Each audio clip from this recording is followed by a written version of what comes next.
Trump के एक इशारे का इंतज़ार इसराइल ईरान पर दोबारा हमला करने और सुप्रीम लीडर मुश्तबा खामनेई को निशाना बनाने की तैयारियां करने लगा। इन तैयारियों के हवाले से आमिर रज़ा से बात करते हैं।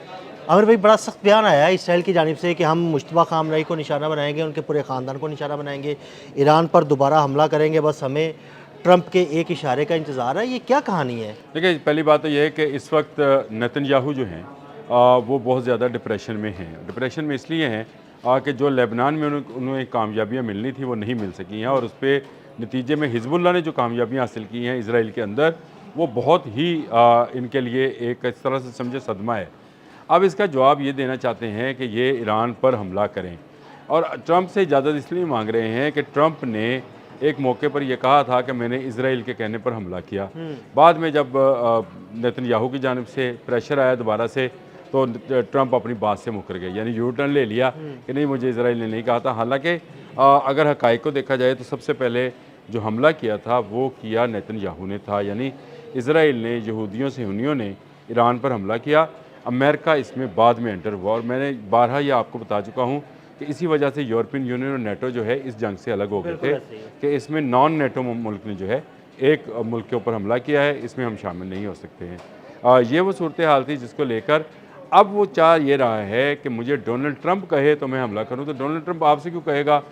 आपसे बड़ी ताकत डोनाल्ड ट्रंप खुद है। लेकिन जो नुकसान उसको इसराइल की एक हरकत से हुआ, उसका नुकसान का अजाला शायद वो आने वाले कई सालों तक जो है वो पूरा नहीं हो सकेगा, क्योंकि वो चीन से कुछ 25 साल पीछे चला गया है। असले में, टेक्नोलॉजी में, चीन की दौलत में, तमाम चीज़ों में अगर देखा जाए तो अमेरिका अपनी नंबर 1 की पोजीशन जो है उसको लूज़ कर बैठा है। इस वक्त अमेरिका दुनिया में सबसे बड़ा मकरूज़ मुल्क है जिन्हें कर्जा देना है। अमेरिका इस वक्त दुनिया की वो नंबर 1 फोर्स नहीं रही है जो किसी मुल्क पर कब्ज़ा कर सके। उसके अपने पेट्रियाट, उसके अखबारात, उसकी चीज़ें जो हैं वो इस बात को खोल कर बयान कर रही हैं कि अमेरिका अब एक बड़ी सुपर पावर, यानी सुपर पावर तो रहेगी, बड़ी सुपर पावर नहीं रहेगी। पहले जो एक ढका छुपा सुपर पावर का मुलम्मा था कि भाई बहुत बड़ी सुपर पावर है, वो सारा मुलम्मा उतर गया। मैं आपको भेजता हूँ, जिसमें बताया गया है कि इनके कितने यानी 12,000 जो है 1200 जो हैं पेट्रियाट इन्होंने इस्तेमाल किए, कुछ थॉड इस्तेमाल किए, हज़ारों में तादाद बन रही है उन मिज़ाइल की जो इंटरसेप्टर्स हैं, और 850 इनके जो टोमाहॉक मिज़ाइल्स हैं उनको इस्तेमाल कर चुके हैं। यानी 50% से ज़्यादा ज़हीरा मिज़ाइलों का ये इस्तेमाल करके 40 दिन की जंग में। तो अगर जंग मज़ीद प्रोलॉन्ग करती है तो क्या होगा? नेतन्याहू चूँकि असल में मुश्तबा खामनेई को भी निशाना बनाना चाहते हैं। इस वक्त अगर कोई राह में रुकावट है तो मुश्तबा खामनेई है। कल उस खबर को जो 11 मार्च को नशर की गई थी, 11 मार्च को, आप ये समझे 1 माह और तकरीबन 23 दिनों पर की खबर जो थी, उसको कल दोबारा से जानकर न्यूयॉर्क टाइम्स की खबर को बाहर निकाला गया कि मुश्तबा खामनेई ज़ख्मी हैं।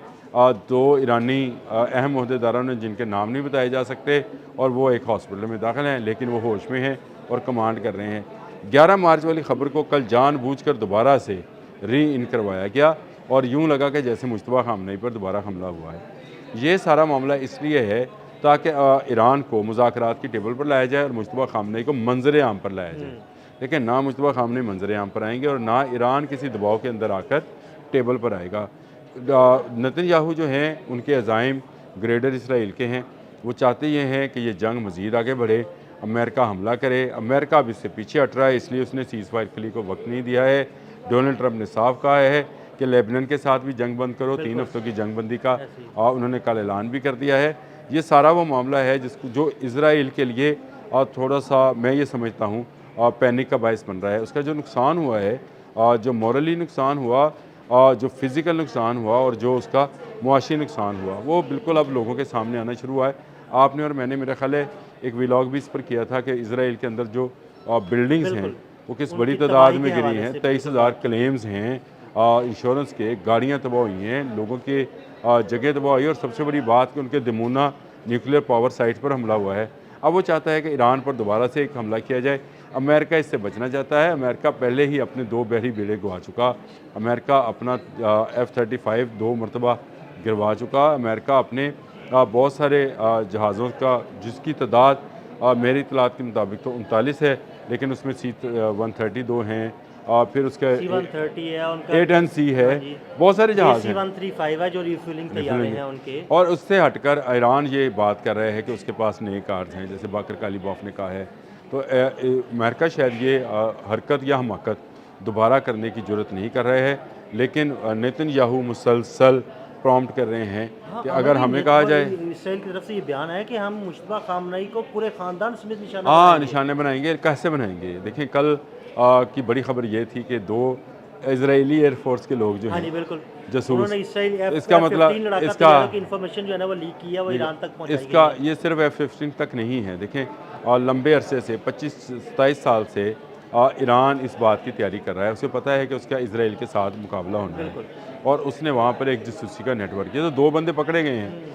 इसी तरह इजराइल को 25 साल से पता है कि उसका ईरान से मुकाबला होना है, उसने ईरान के अंदर अपना जासूसी नेटवर्क बना रखा है। इस 40 रोज़ा जंग में बहुत कम लोगों को पता है 300 जासूसों को पकड़कर ईरान फांसी दे जी चुका है, बिल्कुल ऐसे ही है। जिनमें ख़वातीन भी शामिल हैं। उसने देखें, उसने ऑपरेशन क्लीन अली खामनई की शहादत जो है वो उनके लिए एक बड़ा धचका थी। उन्होंने ऊपर से लेकर नीचे तक दोबारा से स्कैनिंग की है, और जहाँ जहाँ जो जासूस हैं उनको पकड़ कर उन्होंने जो है या फांसी दे दी है या उनको लंबी कैद में फेंक दिया है, तन्हाई कैद में तन्हाई में फेंक बहुत दिया सारे है। लोगों को उन्होंने फांसी ही दी है। फांसी दी है। अच्छा, ये मामला वो था। इसके बाद इसी तरह से ईरान के जो जासूस इसराइल के अंदर हैं, आपको याद है हमने कभी लॉक किया था कि ईरानी दमूना के जो साइंटिस्ट हैं उनके एड्रेसेस, हाँ, उनके स्कूल के ये बच्चों के, सारी उनकी information, बेगमात, उनकी videos, dresses, telephone number, emails, ये ये सारी सारे यहाँ के तक सारे पहुंची। फाइल्स की सूरत में ईरानी वजारत जो इतलात थी उसने जारी किए थे। तो ये इसका मतलब ये है कि जासूसी का नेटवर्क दोनों तरफ जो है वो बड़ा कामयाब और ऑपरेटिव है। अब अगर ये कोई हरकत करेगा जिसका नाम नेतन्याहू है, तो मैं आपको एक बात बड़ी वसूख से कह सकता हूँ कि ये पहले से ज़्यादा तबाही का शिकार होगा। इसराइल के आयरन डूम को ब्रेक कर चुका है जिसका नाम ईरान है। ईरान को इनकी कमज़ोरियों और ख़ामियों का पता चल चुका है। ईरान मुसलसल अपने मज़ाइल, चाहे वो खैबर शिकन था, चाहे वो किसी भी नाम से थे, वो चाहे क्लस्टर बॉम्बिंग के नाम पर थे, ये तमाम अपने इस्तेमाल कर चुका हुआ है। उसे पता है कि इनका आयरन डूम जो है वो दोबारा नहीं बना है। अभी तक उनका वो जो थाड और पेट्रियाट और वो जो उनके एरो है इंटरसेप्टर्स हैं, वो उनके क्या कहते हैं, उसकी कमी को जो है पूरा नहीं किया जा सकता है। अगर अमेरिका का कमी को पूरा नहीं किया जा सकता तो इसराइल का कैसे होगा? अगर साउथ कोरिया और जापान ने इनकार कर दिया है इनको मज़ीद मिसाइल्स देने से, तो ये ईरान के आने वाले मिसाइल्स का कैसे?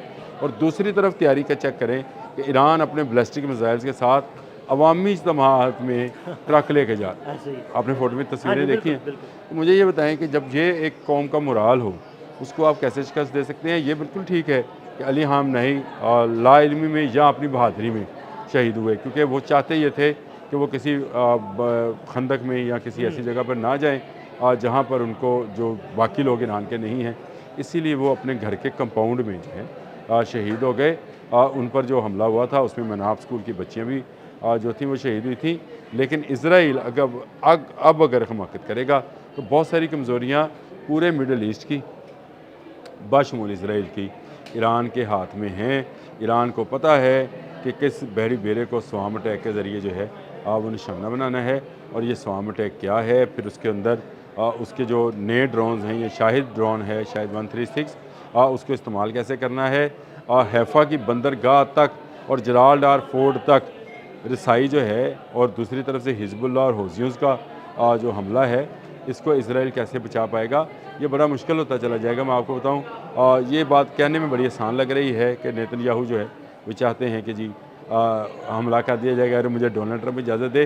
डोनाल्ड ट्रंप अब शायद पेड हैक्सत को भी, पेड ही हैक्सत कहूँगा मैंने, उसको नहीं कहना पेड हैक्सत, पेड हैक्सत को भी ये इजाज़त नहीं देंगे, क्योंकि इसका खमियाजा अगर अब 36 पर उसकी मकबूलियत आई है तो मेरा ख्याल है ये 16 पे आ जाएगी, और ये डोनाल्ड ट्रंप को शायद इसको मुआवजे का भी सामना करना पड़े, ऐसी हिमाकत मेरा ख्याल है। बहुत शुक्रिया आमिर भाई। आमिर भाई ने बड़ी तफसील के साथ इस सारे मामले पर रोशनी डाली। मज़ीद अपडेट्स के लिए हमें फॉलो करते रहें। अदील अहमद और आमिर रज़ा को इजाज़त दीजिएगा। अल्लाह हाफ़िज़।